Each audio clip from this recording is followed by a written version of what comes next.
Are you considering using backing tracks with your band, but you're afraid you're going to feel like a fraud? That using tracks makes you not a real musician? Well, in today's episode of Behind the Spacebar, I'm going to share some tips and tricks that will allow you to use backing tracks on stage in an authentic way. Hey everyone, welcome back to Behind the Spacebar. This is the podcast that helps you learn how to perform like a pro with Ableton Live. If you don't use Ableton Live, today's episode is for you as well too.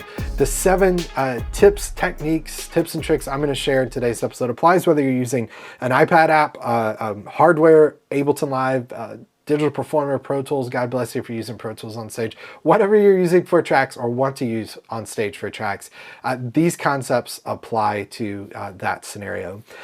Here's why I want to talk about this. I hear often from people that have typically not used tracks on stage that say, well, my band doesn't use tracks because we're real musicians. You know, we don't want to be fake like all those pop musicians. And that's definitely a consideration and a concern. I hear that more from people that haven't used tracks than people that have used tracks, because I think most people that have used tracks realize that using tracks doesn't mean you're faking everything on stage. Now, there certainly are pop acts. There's certainly large acts that travel around the country and the world that are very popular, where the people that are on stage don't really sing. Maybe they have musicians that don't really play, but that is more of the exception than the rule. Now, you'll have elements of maybe being on a show and it's a worldwide tour and they have a track with the artist's lead vocal in case the artist were to get sick, and maybe a couple of the songs they pop the lead vocal in. And you can certainly argue and say that's faking it and that's not great, but then it would be worth having a conversation with those people about the economics and the backlash, not necessarily backlash, but the trickle-down effect that would occur if that artist were to cancel their show. And again, we could have arguments all day long and say, well, it should never be that way. I'm with you, blah, blah, blah. But simply stated, if you want to use backing tracks with your band, it is possible to do it in a way that is authentic, that doesn't mean you're faking it, and you're not going to have to feel like a fraud. If you're interested in that, then engage in today's content. If not, again, if you're just going to be the grumpy old man that crosses your arms and says, I remember back in the day when the musicians used to actually play, this content is not for you. Like, God bless you. This channel's probably not for you. You're just going to be angry all the time, and people like that tend to like being angry all the time. But just go about your day. We could still be friends. We can all be good citizens and kind to each other, but this is probably not for you. But if you are interested in learning how to use backing tracks in a way that's you can still be authentic, be yourself, and not feel like a fraud, I've got 7 tips I want to share in today's episode. Before I get to that, if you want to go deeper and further on learning how to perform like a pro with Ableton Live, head to fromstudiostage.com/subscribe. That is my personal community where I teach people how to use Ableton Live, how to use backing tracks on stage like a pro. Whether you're a live looping artist, solo artist, a cover band, a playback tech, a musician who wants to become a playback tech, I have over 60 courses there for you and tons more. You can find all about that from studiostage.com/subscribe. And then finally, if you like this content, want to continue to see me release it, a couple things you can do that would help is if you're watching on YouTube, hit the subscribe button, enable the bell icon so you don't miss out when I post new content. And then 2, if you're listening on Apple Podcasts or Spotify, wherever you're listening, then consider following, subscribing to the show. It's completely free to you, and leaving a rating or review. And if you're one of those grumpy old men that doesn't like tracks, maybe just don't leave a review. Go for a walk, get some fresh air, turn off the TV, and get off the screen. Okay, let's get to our 7 tips for today. Before I do that, real quick, one final thing. I want to stress this. I think a lot of the anxiety, the trepidation, the fear that folks feel that have not use backing tracks on stage, the reason they push back on it is they feel like, again, they're going to be a fraud. They're going to be a fake if they use backing tracks. And I hear that mostly from people that have never done it. Occasionally from some people that have done it and they just had a bad experience, but mostly from people that have never done it. And I want to say up front, using backing tracks on stage does not mean the people on stage are not playing, the people on stage are not singing, and everything's coming from Ableton Live. Again, there certainly are scenarios in giant pop acts where pieces and portions of that are true, but the majority of situations is that's not the case, right? So if that's your kind of hesitation and your feeling, I just want to hit that up front. We've got a couple things up front about specifics of what's actually in the tracks that are going to help you. Okay, number 1. So the first 4 things are very specific to tracks, and the other can kind of be applied to really anything when it comes to being on stage. But number 1, don't fake a part that's in the tracks. Let me say that again. Don't fake a part that's in the tracks. What I mean is, if you've got a piano line that's in the tracks, then please do not get behind your piano and go and act like you're playing it. Now, I know, again, context is everything. I know if you want to have good stagecraft, you shouldn't just like stand there, arms crossed, you know, not doing anything. You want to engage the audience still. But, you know, let's say something blatantly obvious. If you've got a song that has a guitar solo, please don't have the guitar solo in the tracks and then have someone on stage faking like they're playing a guitar solo. Just cut the guitar solo. You know, I even just don't do it. Okay. That's probably the number one way. Well, actually number two is the probably number one way that you'll feel like a fraud using tracks. But number one, don't fake a part that's in the tracks. Really think about what's in the tracks. Really think about the content that's there. And these first three are really going to help you kind of narrow that down. But, you know, don't fake play something on stage that's coming from the tracks. You'll 100% feel like a fraud. You'll 100%, you know, create a fake experience for the audience. And again, I say that fully understanding there are shows and parts of shows where that needs to be needed and you want good stagecraft. You don't want to just stand there, but avoid it if at all possible. Number two on the list, again, is probably the number one way. I should have flipped these, that you can use backing tracks on the stage and not feel like a fraud. But number two is sing live. What I mean by that is do not stand on stage. This is tied into number one, which is why I made it number two, but don't stand on stage, have your vocal part come from the tracks and fake like you are singing. Again, context is everything. There are giant pop acts where the artist gets sick. They don't want to cancel a tour and refund hundreds of thousands of people that came to the show because that person lost their voice. There's ramifications for that. And at that point, it's no longer really about music or that individual. It's just a giant business, but you know, that's another conversation for another day. But number two, sing live. And so if you're a band, cover band doing cover tunes, you know, put songs in keys where you can actually sing them. Choose songs that fit your voice to where you don't feel tempted to go, hey, in that one part where, since I can't really sing that high bit, let's just like pre-record it. I'll have you tune it and then we'll throw it in. Honestly, I would rather you sing it live and tune it to the right note and it sound overly tuned than it to be in the tracks in the first place. You know, if you can't put the song in the right key, if you can't choose the right songs, at least sing it live and tune it instead of putting it in the tracks. Again, the grumpy old man's not going to like that either, but he doesn't like anything anyway. So number three, use backing or aux. I know I've made air quotes quite a lot in this episode, but use backing or aux sounds in your tracks. What I mean by that is, think of a band like U2.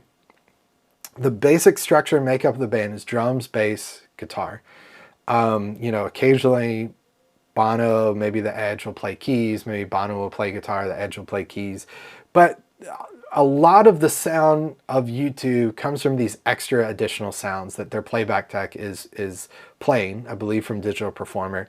But it's like pad sounds. You know, if you have a keyboard on stage, maybe play the lead part live, play the piano part live, but put pads and strings and synth sounds. Again, unless it's like a really prominent synth lead or something, put those in the tracks. Filler sounds that are going to fill out the sound. You know, if you're a drummer, you know, put a tambourine sound in there and maybe you're playing like a roll on the snare or something. You could put a tambourine or shaker sound. If it's, you know, absolutely nothing going on stage and it's shaker or tambourine, then, you know, use a shaker and tambourine. And here's a pro tip. If you find yourself in a situation where maybe based on the context you're in, it's going to be hard to mic, you know, put up a mic, or it's going to be hard for the overhead mics to capture a tambourine or shaker. Let's say it's a part of a song where the drums aren't playing. Now, don't fake it. That would break rule number one, right? We're not going to put something in the tracks and fake on stage like we're playing it, but still play along with it potentially. You know, again, that's a stagecraft of the visual of if you hear something, you want to see somebody kind of doing something if it's a low moment. Now, again, if I have a piano player on stage playing piano and I hear strings and I hear pads, again, most people that are in the audience are not going to even know what those sounds are. They're just going to know it sounds better when it's there. It sounds empty when it's not. And it's going to make everyone on stage feel more comfortable because the sound is fuller in their in-ears. It's not going to just sound like just a piano where we could add some texture and some aux sounds. Again, percussion-based sounds, synth pad things, Maybe there's some rhythm guitar in there. Maybe if you're playing like a single note lead line, there could be like delay, back to the U2 and Edge kind of thing. There could be like little delay choppy stuff. If you're playing a lead guitar and playing a solo, maybe the rhythm guitar part is tracked, just power chords, something that just kind of blends in the background that feels a bit like kind of the wall of sound vibe, as opposed to picking out individual instruments. It's certainly gonna feel awkward if you see 3 people on stage and hear a full drum set and there's no drummer on stage, but there's even ways around that, which we'll get to number 7, our last tip, which will help with that. The fourth thing, which doesn't necessarily have to do with the type of content, the thing in your stems, and it has to do more about how you use those stems, which would be the number one reason why I would use Ableton Live, is have freedom and flexibility.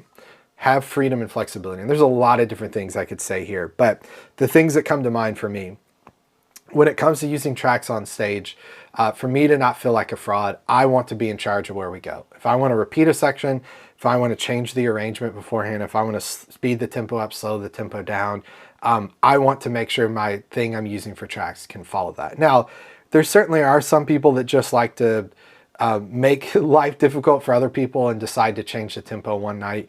That really has no bearing on the song, and it's just kind of like, just play the song, man. Just play the song.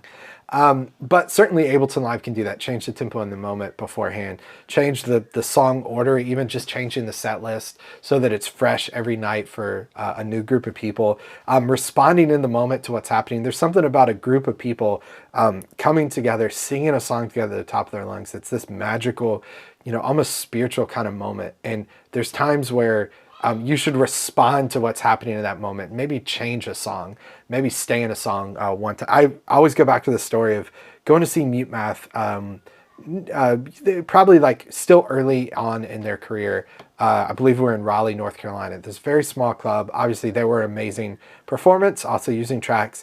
Amazing performance though, amazing entertainers. And we got to the end of a song and everyone just kept singing, like the song ended and everyone just kept singing.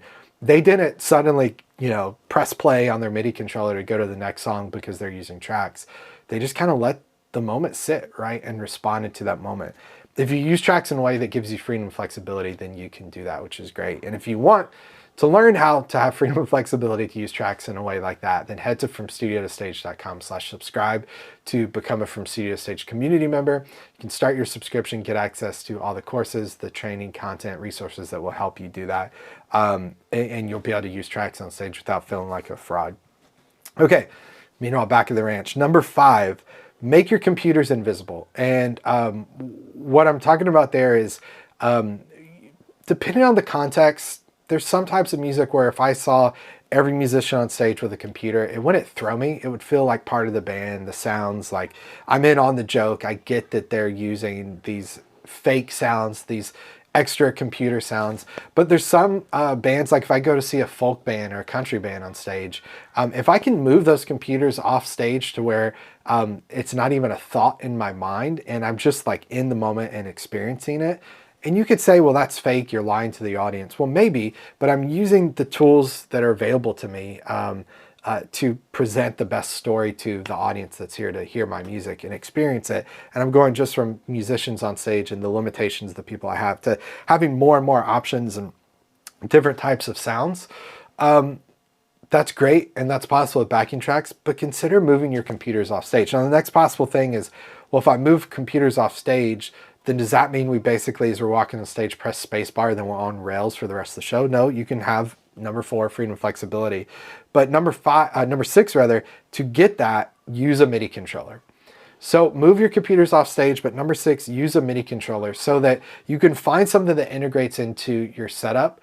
As a guitar player, use some sort of foot pedal. As a keyboard player, use something that sits on your keyboard or the actual buttons and knobs and faders on your keyboard. As a drummer, use a drum pad so that everything just blends in. And it's, again, a part of the experience for people.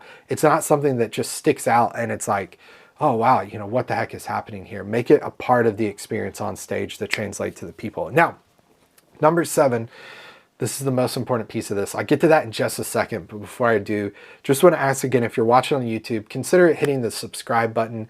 enabling the bell icon so you don't miss out on anything in any piece of content I share. And it's a way to say thanks and to support my efforts, and it costs you absolutely nothing.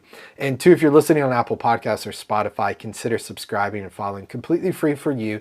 And again, it's going to make sure you get the new episodes of the show downloaded to your device. Okay, number 7 has nothing to do with tracks and is a good general rule for all of us, whether we're musicians in a band, whether we're lead singers, we're the front person of the band, really all of us, anyone sitting on stage. Number 7, become a good entertainer.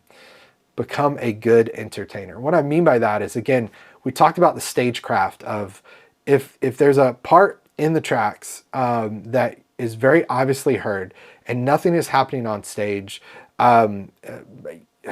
I don't want to go back to number 1 and say fake it, but let's go back to our example of shaker.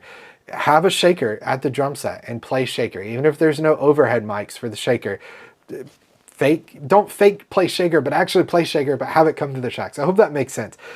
Be a good entertainer, whether you're using backing tracks or not. I've seen bands that don't have backing tracks that are amazing, that have incredible lead singers that keep the audience engaged, that like bring me into the story, that like takes me out of the issues of the day that I'm having, and I just enjoy music. I've seen that happen with John Pizzarelli. I've told the story many times, just playing guitar with his trio, no tracks, real simple, just amazing jazz standards, amazing entertainer. I've seen this happen with Larry Carlton when he was on his Sapphire Blues tour. As far as I know, no tracks there, but amazing band, just musicians playing. And I've seen this happen with bands that had tracks. And the bands that had tracks were not any less musicians than Larry Carlton or John Pizzarelli. Now, they may not be as good of guitar players, but it's not because they're using tracks, right?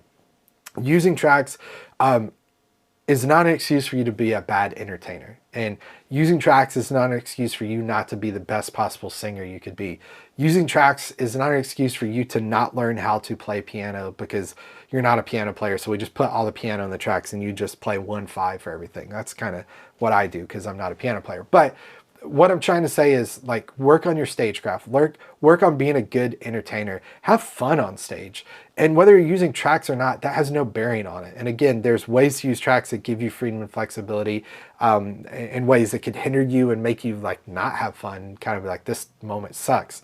But become a good entertainer. Now, if you follow these 7 tips, this is going to help you feel like you're not a fraud. It's going to help you have freedom and flexibility on stage when you're using tracks. It's going to help you create, again, the best experience for the people in the audience, whether you're a cover band playing for a wedding, for a corporate event, whether you're a band out traveling on your latest record, whether you're a solo artist that's playing small coffee shops and venues and want to present the best possible way to take your song from the studio to stage. If you follow these tips and tricks, it's going to help you do this without feeling like a fraud.